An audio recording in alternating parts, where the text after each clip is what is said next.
Hey y'all, it's me, Tina. I am here today to talk about resistance. It's because it's something that comes up for everybody at some point during this work. So this video will not have any yoga. You can totally listen with headphones while you're folding clothes or washing dishes or whatever mundane chores you need to do. It's fine to listen while you're driving. But I do want to say that if you multitask while you're listening to this, you probably want to listen to it more than once so you hear everything. There's even when we're sitting and listening intently to something, we still miss pieces because somebody else they'll say something and then we'll start thinking about what it is they just said, so we'll miss the next part. So usually with these kinds of this kind of information that's kind of about these ambiguous concepts and about these kind of hard to explain, hard to articulate phenomenon that we experience when we're doing energy work. Because that's the nature of what we're talking about is just kind of a lot of times outside of our typical everyday experience. Sometimes it takes a few times to listen back and really grasp everything that we're talking about. So just absorb what you can and then come back to it. When if you notice some resistance coming up, and you can come back to this video and just listen some more and kind of reach a new level of understanding. Kind of it's just about peeling away the layers of kind of this this fixed image of reality that we have, really, that of our experience in this physical existence. We're just now becoming aware of a lot of these things, right? Like we know about internal resistance, but then learning about how the resistance can show up in the external, for example, is it takes practice. So I wanted to talk about the fact that it can show up in so many different ways. And just having this awareness, this is one of the reasons that I want to make this video for you to watch early on in your process of doing the work, is that increasing your awareness about the fact that this is going to happen and knowing what signs to look for, I think really helpful, just in speeding up the time it takes for us to notice that something going on is resistance rather than, something else, and, figuring out what to do about it. If you're encountering any sort of delay in doing your balances, let me know. And then I can help you discern, right, whether it's, resistance coming up or whether it's, just something else unrelated, and there's nothing I need to do, right, to help you move forward. But there are things. So if you are experiencing resistance, there are things that I can do to help you, move through those blocks. So I don't want you to, somebody said, I'm so glad I didn't sit in shame and guilt for not being able to do these balances and having, this resistance all week that I couldn't figure out. Why can't I get to do these balances that I really want to do? So please don't ever sit in guilt and shame that you've procrastinated or, whatever has happened that has kept you from doing your balances. Let me know, and then we can, stay on top of it and work through whatever might be there for you to work through in order to keep moving forward.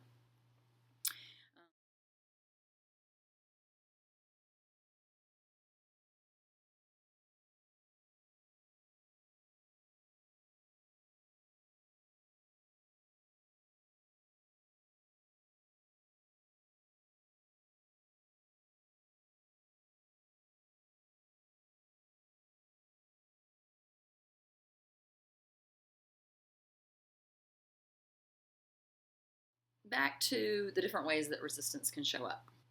A lot of us are familiar with some of the internal forms of resistance, like procrastination can be one.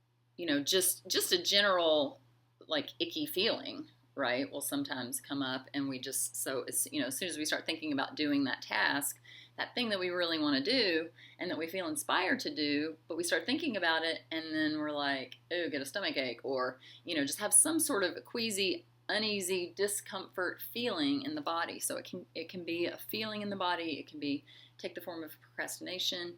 Well, it really can take the form of anything, right? It can be guilt that comes up. That was a big one for me for a long time, of like just doing self-care, knowing I needed to do self-care, wanting to do it, needing it desperately, really, to the point that my physical health was terribly affected. But, and one of the things that I was able to start with was a bath, right? And my husband, bless his heart, even though he worked 12-hour days and sometimes more, he would come home and I would be like, I've got to have a 20-minute bath. So he would say, okay, got the kids, you go take your bath. And I would have a hard time getting from, the kitchen into the bathtub. And, I realized at one point, one of the reasons for that is the guilt that I had. Many single moms with, severely autistic kids just like me that don't have a partner that, can be there so they can have a bath, or, don't have a partner they're earning for the family, or, the list can be pretty long, right? It fucking sucks that other people don't have that level of support. But being able to release that guilt, do the self-care, raise my vibration is a much better use of my time than wallowing in the guilt. So it's worth it to work through the resistance, whatever form it takes. It can take the form. The internal resistance can take the form of all different kinds of emotions, and self-sabotage, right? So we're generally, most of us are more aware, especially if you're doing this program. You probably have an awareness of a lot of those internal ways that we self-sabotage, right? It can be something as simple as, well, it can be worthiness, right? We don't feel worthy enough to whatever it is that we really want to do and we're inspired to do, and we know it's part of our life purpose to do this thing. But the self-sabotage can really be strong internally. Those are the things that, will be quicker for us, you guys, to recognize,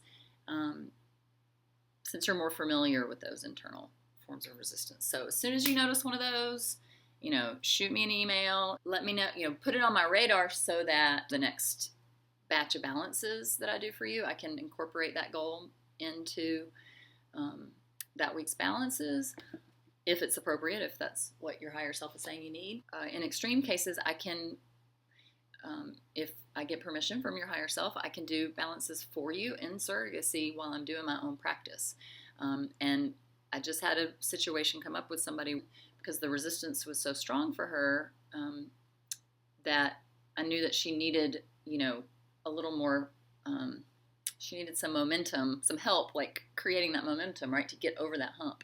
And as soon as I kind of switched gears and moved into going to do my own practice, it really hit me that, of course, synchronistically,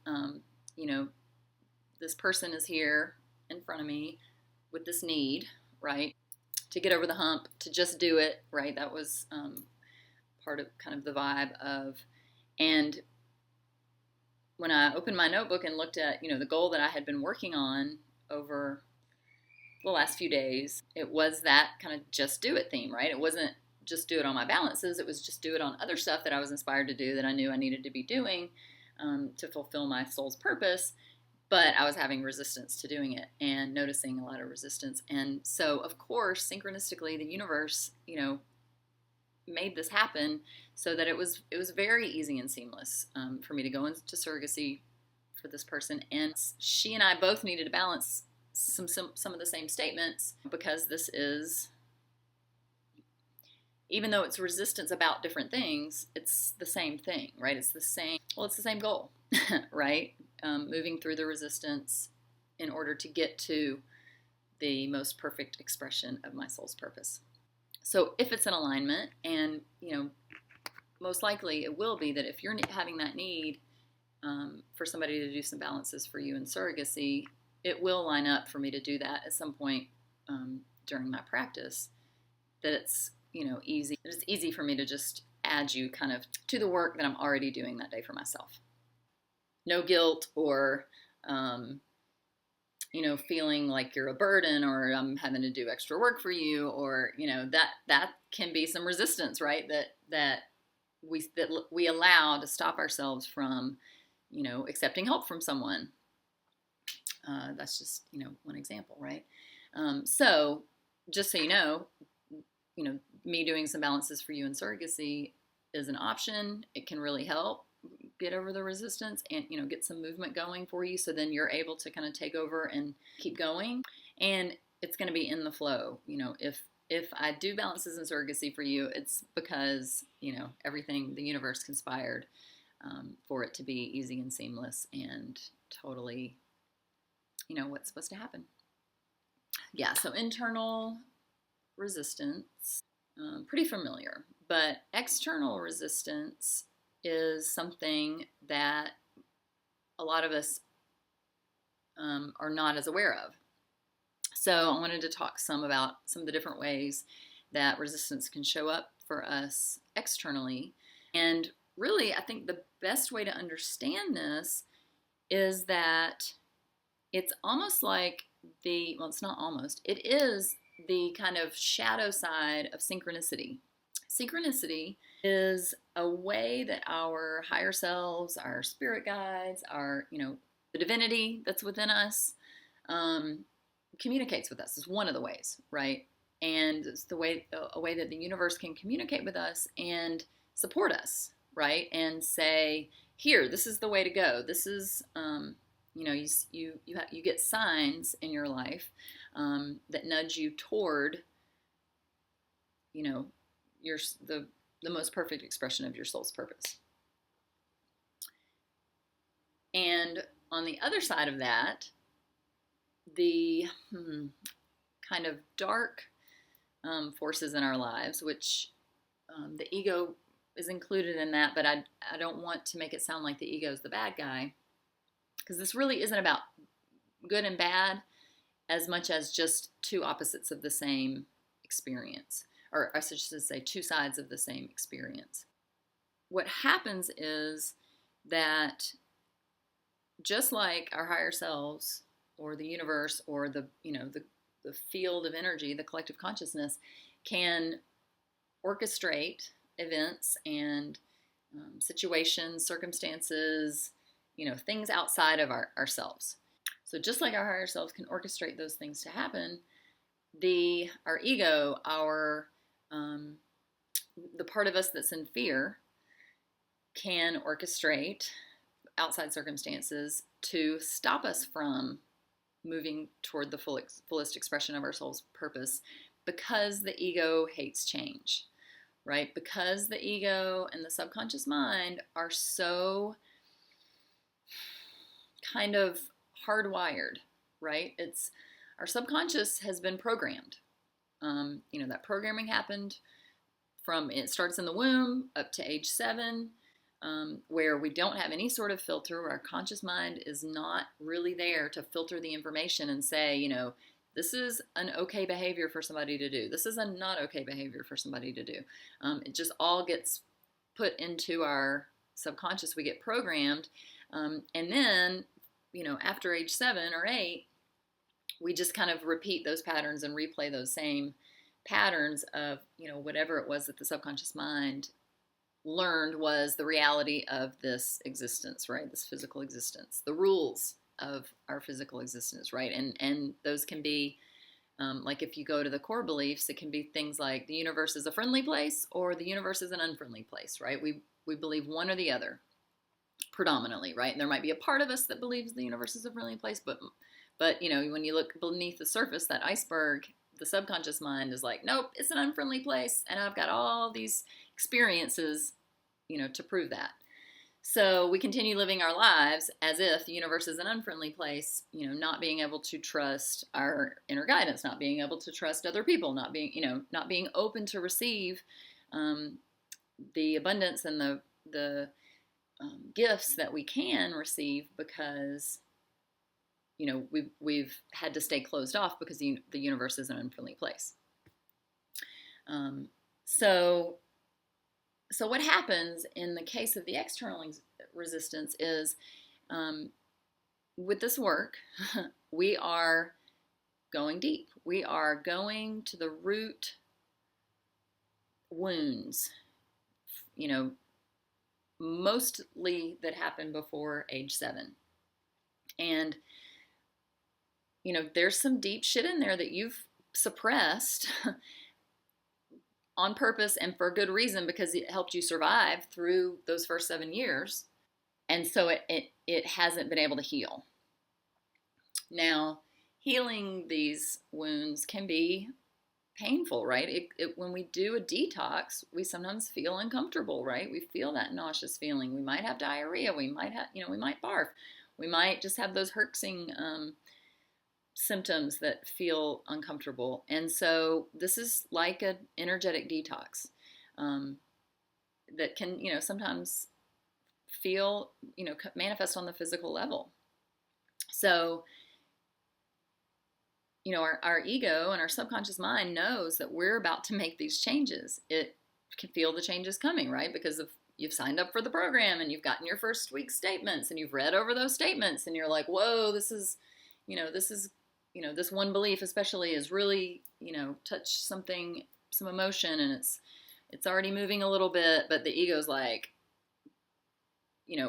slams on brakes, sounds the alarm, change is on the horizon, and change is bad, change is uncomfortable. There's all these beliefs, right, that our subconscious and our ego have about change and about releasing fear, right? Our ego is very comfortable with the fear, right? Because the fear keeps us safe.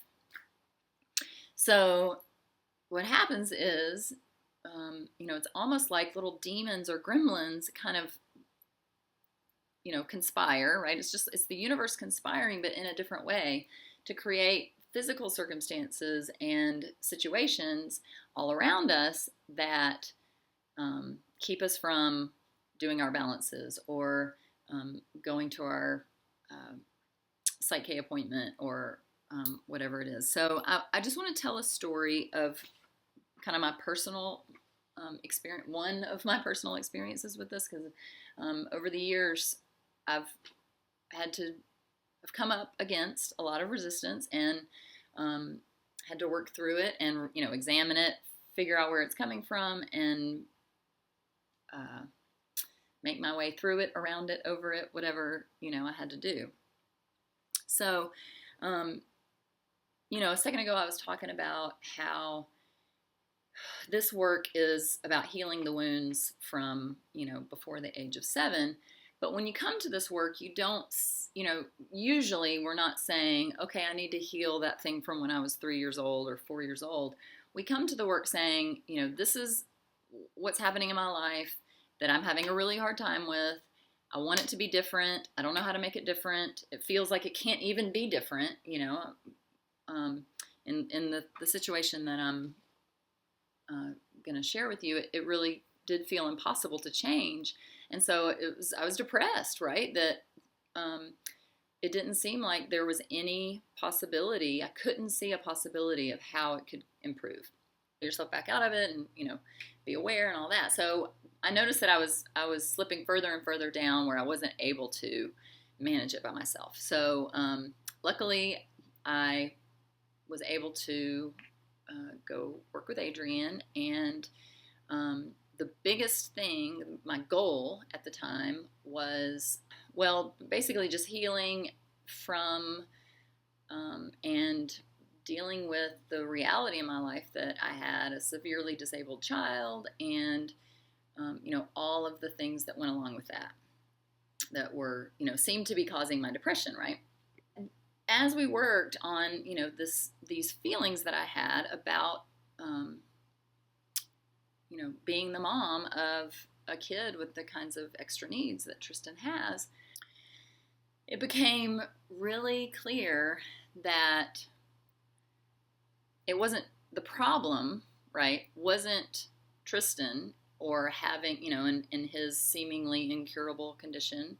It wasn't any of the things that were showing up in my experience really was not what it was about. It was about my inability to experience freedom, right? My inability I felt like I was in prison. I felt like, autism was a prison that, I was going to be in for the rest of my life. I was going to have to take care of this kid and also get help taking care of this kid as he got older and bigger and possibly violent. That, this was an impossible situation, right? And so my freedom, a certain level of freedom, like freedom to travel, freedom to go somewhere without having a babysitter. Once your kids get to be a certain age, you don't have to worry about babysitters anymore. And I'm never gonna, have that luxury. Just lots of different reasons, legitimate reasons, right, in my life that made me feel like freedom was an impossibility for me. And what came out of doing the balances on, realizing, that freedom is a really big piece of why I'm depressed. Lack of freedom, I should say, is a really big piece of why I'm depressed. It went back to, and I could see throughout my lifetimes patterns like where this current situation was a repeat of patterns, in my young adult life, maybe teenage years, but continuing to do the work and continuing to peel back the layers revealed that what it really was about, I came into this world ready to shake shit up, but I was born into a family and a society that was like, nope, you're not going to do that. You're not going to say that. That's inappropriate. Everything that my soul wanted to express, in this body, in this lifetime, was coming out of me, starting from the beginning. But none of it was okay, or hardly any of it, right, was okay with the adults in my life.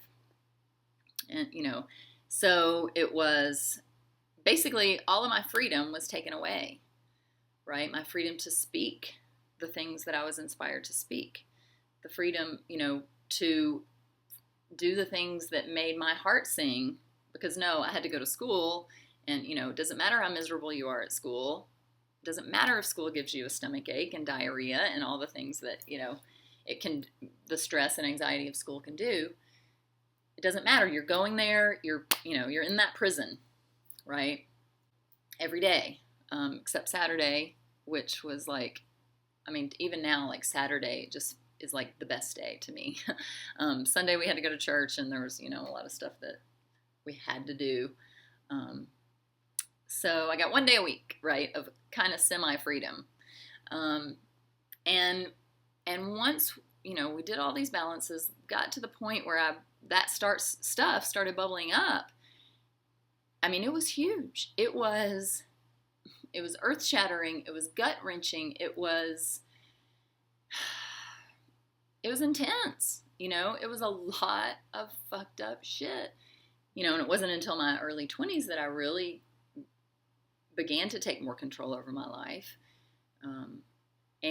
But I still was in prison. I still was not allowing myself the freedom that I could have had, because I was still being safe in this old pattern of, whatever was established in my first 7 years. So, because that was such a big wound and such a tender wound and such a intense process of releasing, and I'm still in the process of releasing that stuff, right? It's a core thing. But when I first touched it and it first started coming out, it wasn't fun. It's not fun to barf. but we need to barf to get the shit out that's making us sick, right? And so the same thing, this is like an emotional barf sometimes when we're doing this work. It causes these kinds of releases that, in the moment are not super fun. On the other side of it, we're so relieved and we feel relieved, right? Don't you feel so relieved once you just go ahead and throw up and you feel better? So, that's kind of a good analogy for, what sometimes happens when we're doing this work. And our ego, our subconscious mind, that, that part of ourselves that's really invested in this 3D experience and the fact that we're all separate and the fact that, whatever, we can control each other and, all the fucked up shit that we do to each other. Our ego and our subconscious and that part of ourselves is really invested in this reality, and so it doesn't want to change it. Change is too scary. It doesn't want to go through that discomfort. It sees the discomfort that it knows is coming, and it says, nope, we're not going to do it. And so it'll show up as internal resistance a lot of times. But once we kind of become more aware of some of those things, the ego has to kind of up the game a little bit and starts to throw up the resistance or put up the resistance, I should say, in ways that we're able to say, oh, it's your fault that I'm not getting these balances done, right? It's because I have this disabled kid that I can't do self-care. That external resistance is going to show up in ways, and I'll give some examples of ways that it showed up for me when I was, going through that big unveiling, basically, right, of, had peeled back enough layers that I was getting to this root core stuff that was really painful to my little girl self. And I was having to really gently, take care of that little girl as I continued to peel back the layers and continue to replace those unhelpful beliefs with supportive beliefs. As I was, really going deep into these root core wounds from childhood, I started noticing, things started happening right before my appointments, where, so I was not procrastinating. I didn't have any internal resistance to doing the work. I wanted it to do it so badly because I knew, I could see like how important it was and how it was going to ripple out into the rest of my life and basically fix, I was fixing my perception. I was freeing myself, right? I was freeing myself from the prison that I had put myself inside. Well, that, my first 7 years had put me inside a prison, and then I continued to put myself in that prison repeatedly over and over and over again throughout life until I manifested this huge prison, right, of a disabled kid with autism, with, severe autism, to finally show me it's not his fault. It's not, the universe's fault for sending you this experience. You created this experience to show you how you're putting yourself in prison, that even having a disabled child that you have to care for the rest of your life does not mean that you've lost your freedom. So as I'm wanting to do this work, knowing how amazing it is, knowing how freeing it was going to be to finish it and to, keep healing it and keep kind of digging down in there to find whatever else needed to be healed. The physical experiences, the circumstances began to really get big, and sometimes it was just the form of like a 30-minute traffic jam, so I'm half an hour late to my appointment. Or it could be, as I'm trying to get out the door to my appointment, my kids are melting down like in an extra big way that is going to make me 30 minutes late. And, do I just call and cancel, or what do I do? And, but it was all stuff that was outside of me that if I hadn't had the awareness that, this might happen, it would have been very easy for me to say, oh, well, it's just not meant to be, right? That's So it's the other side of that. We're used to listening for the synchronicity, right? Noticing the synchronicities, and um, when we get familiar with kind of being in the flow of things, we get to a point where we're like, oh, well, it's not in the flow. Obviously, it's not in the flow to do that, right? Because it's just not lining up. It's not working out, And sometimes that is totally the truth, right? We can feel that it's like, okay, yeah, that's just not meant to be, or it's not meant to be right now, right? Maybe it's something that I need to wait on. And so, because we're like familiar with that, we will apply that same thought process to the resistance that comes up. That's like the gremlins that are trying to keep you from making the changes that you really want to make, that you really need to make, that you need to make, that your higher self has been pushing you to make for a long time. So when we can notice those things, as the little gremlins that they are, there does come a point where sometimes we do have to just like white knuckle it and just jump over that obstacle, right? Just take a deep breath and just do it. Even if we do have to throw up, even if it makes us throw up. I just want to, make you guys aware that this is a possibility, and in fact, it's a probability that at some point if you go really deep in this work, it's going to happen. And it's going to be easy to say, oh, well, it must not be meant to be, or the universe must not want me to, do this balance or do this work or, heal this thing or whatever, or accomplish this goal, right? Like if you have a goal that you come and it's on your paper and I muscle tested and it's the most appropriate goal for you at this time, if it's on your paper, it means that your higher self is saying, yes, now it's the time to do this, to work on this goal. But it can be really easy to just, when we see that external resistance, that we aren't sure that we're really creating, right? Like it's hard to know when the things show up, in front of us. Why is that happening, right? Is it a synchronistic thing, or is it coincidence, or is it, is it the gremlins? Is it the universe supporting me? Like, so this is the discernment that we have to develop. And that is what I want to help you do is, when the external circumstances are not conspiring in your favor, is that because it's just not time yet? Or is that because it's the thing that it's time for, that you're ready to do, that you're, it's time to rip the Band-Aid off kind of situation.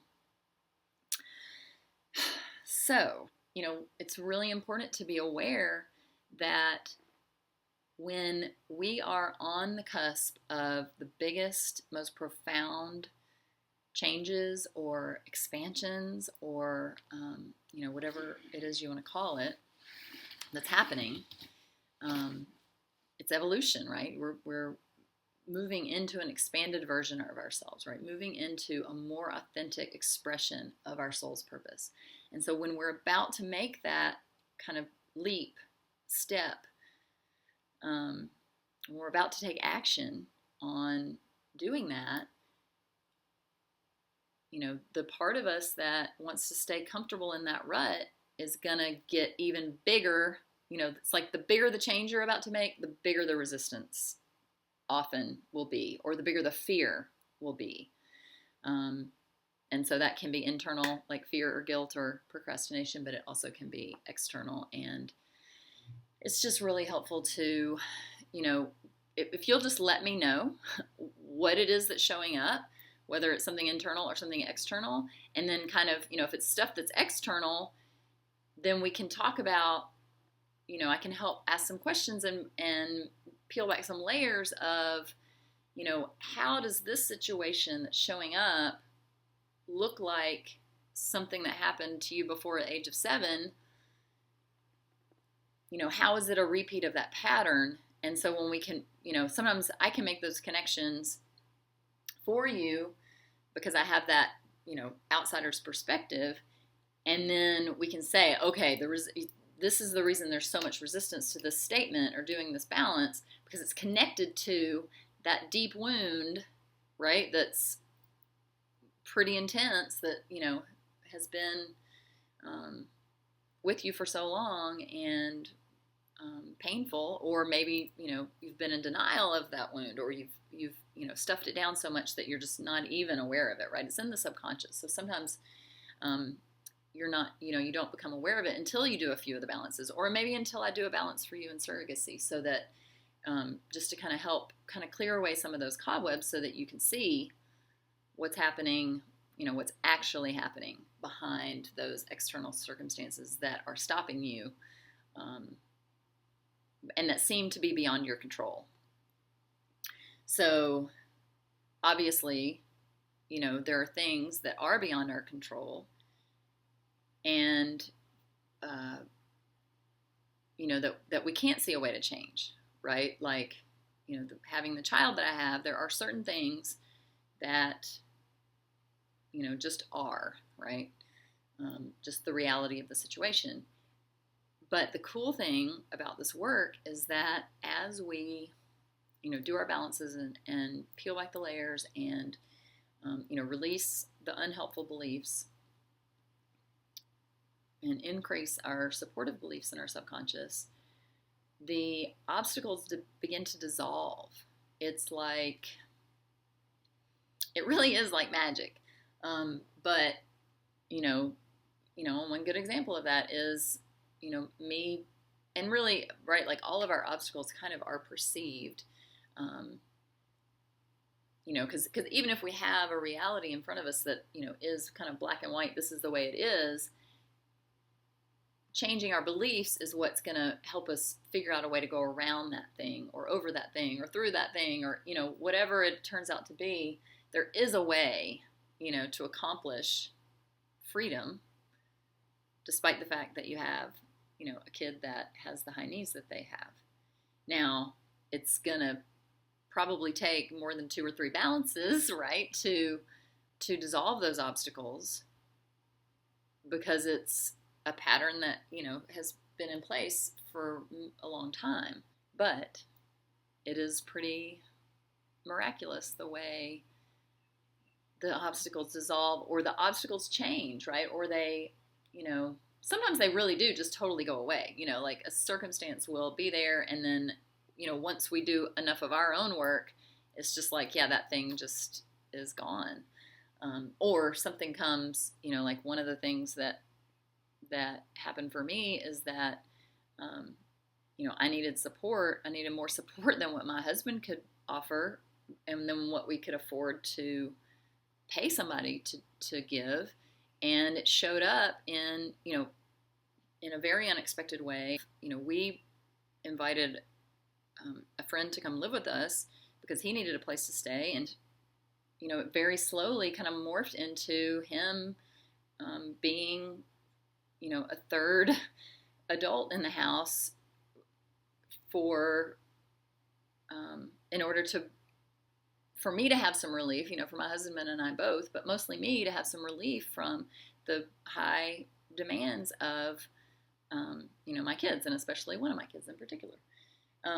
So the situation manifested that I didn't even realize was an answer to the problem that I had, until it had already manifested to the point that I was like, oh my gosh, Dave moving in with us, I didn't have the intention that he was going to help me with Tristan. The plan was for him to look for a job, and once he found a job, move out. And 7 years later, we're still here, and he is, literally sharing the load of our family, in a huge way. So yeah, so even when the obstacles start to dissolve, sometimes you don't even realize that they are until after a while, when you kind of reach a level of awareness that, oh wow, that was the answer all along, and I had no idea, and here it is, and oh my gosh, look at the freedom I have now, that I never thought I would be able to have.